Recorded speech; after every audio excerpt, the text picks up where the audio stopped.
Did you know that 70% of people fear public speaking more than death? It's true. This fear can hold back many talented individuals from sharing their ideas. Yet, great speakers manage to connect with their audience despite this fear. They know the secret: it's all about building a connection. In today's fast-paced world, where distractions are everywhere, how do some speakers manage to grab attention and leave a lasting impression? Research shows that when a speaker connects with their audience, the audience retains 70% of the message compared to only 10% when they don't.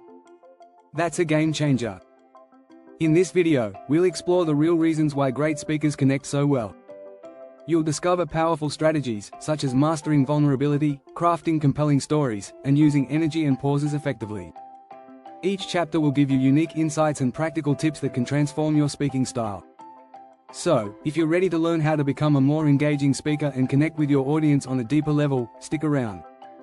Let's dive into the world of public speaking and uncover the secrets of the best. Chapter 1: Master the Art of Vulnerability. Great speakers don't win over their audience by being perfect. They win by being human. Vulnerability is the secret sauce that makes someone relatable. According to Brené Brown, author of Daring Greatly, vulnerability is not weakness, it's our most accurate measure of courage. When speakers show their flaws or share personal stories, the audience feels like they're connecting with a real person, not just a polished presenter. Take TED Talks as an example.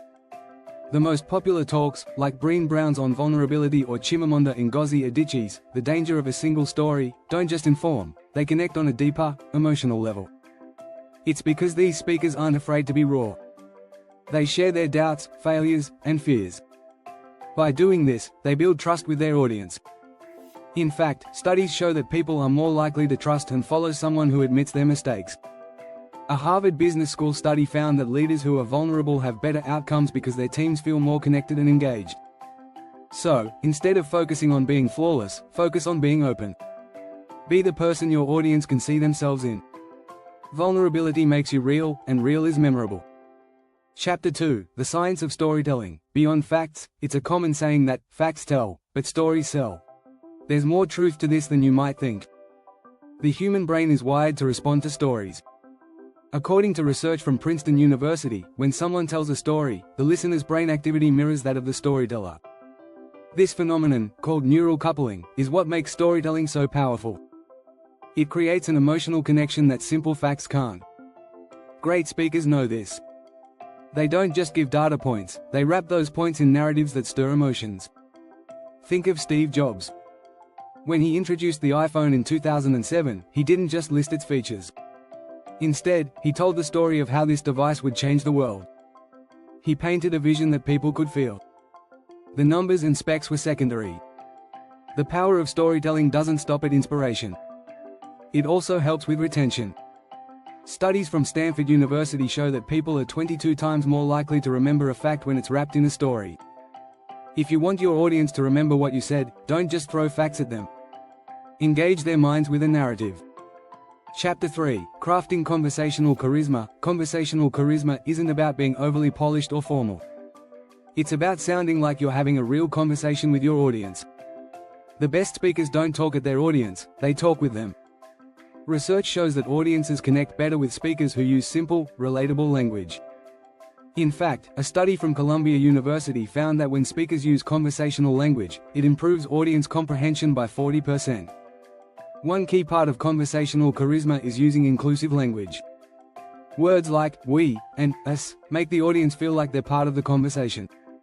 Think about Barack Obama's speeches. He's known for using phrases like yes, we can, which makes his audience feel included in the vision. Another trick to build connection is using humor, but not in the way you might think. It's not about cracking jokes but finding light, everyday moments that resonate.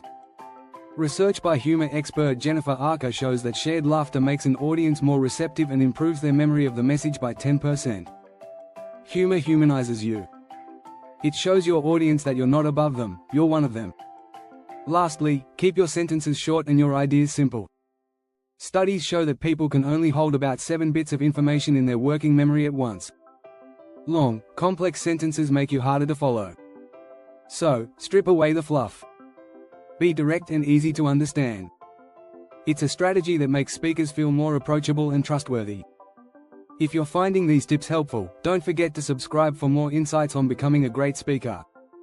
Chapter 4: Energy Transference. Command the room without saying a word. Before a great speaker says a single word, they've already captured the room. How? Through energy transference. This isn't some mystical concept, it's about the way you carry yourself. The energy you project through your body language, eye contact, and presence speaks louder than words. Amy Cuddy, author of Presence, explains that people can sense power and confidence in the speaker just from their posture. Our nonverbals govern how others think and feel about us, she says. Standing tall, making eye contact, and smiling confidently can set the tone before you even start talking. Studies show that 55% of communication is nonverbal, meaning how you stand, move, and look matters as much as what you say. Great speakers use their entire body to communicate. Watch Oprah Winfrey, she doesn't just stand still. She uses her hands to emphasize key points and makes deliberate movements across the stage. These movements draw attention and keep the audience engaged. Research from UCLA found that gestures not only make a speaker seem more confident, but they also help the audience better understand and retain information. Eye contact is another powerful tool. It makes people feel seen and involved. A study from the University of Wolverhampton shows that speakers who make direct eye contact are perceived as more trustworthy and likable. But don't stare down one person, move your gaze around the room to connect with multiple people. Your presence can command the room without you uttering a word, setting the stage for a deeper connection when you do start speaking.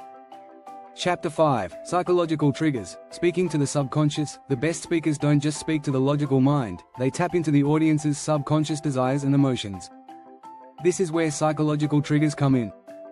It's not manipulation, it's understanding human nature. Great speakers know how to spark certain emotions to build connection and influence. One key trigger is the principle of reciprocity. This psychological concept, introduced by Dr. Robert Cialdini in Influence, The Psychology of Persuasion, shows that people feel compelled to give back when they receive something. Great speakers give value, whether it's knowledge, inspiration, or humor, and in return, the audience feels a natural urge to engage, applaud, or share the message. This creates a cycle of connection. Another important trigger is the fear of missing out, or FOMO. When you present an idea as something exclusive or time-sensitive, it creates a sense of urgency in your audience. Marketers use this all the time, but it works just as well in speeches. If your message feels unique or your call to action feels immediate, people are more likely to engage right away. Finally, use contrast to your advantage. Humans process information better when they see clear contrasts. Think about how Martin Luther King Jr. framed his famous "I Have a Dream" speech. He contrasted the dark present with a hopeful future. It's a powerful way to make your message stick. Studies show that when people are presented with contrasting ideas, they're 70% more likely to remember the message. Speaking to the subconscious means tapping into these natural human responses, making your message resonate on a deeper level. If you enjoyed these insights and want to learn more about becoming an engaging speaker, be sure to subscribe for future videos.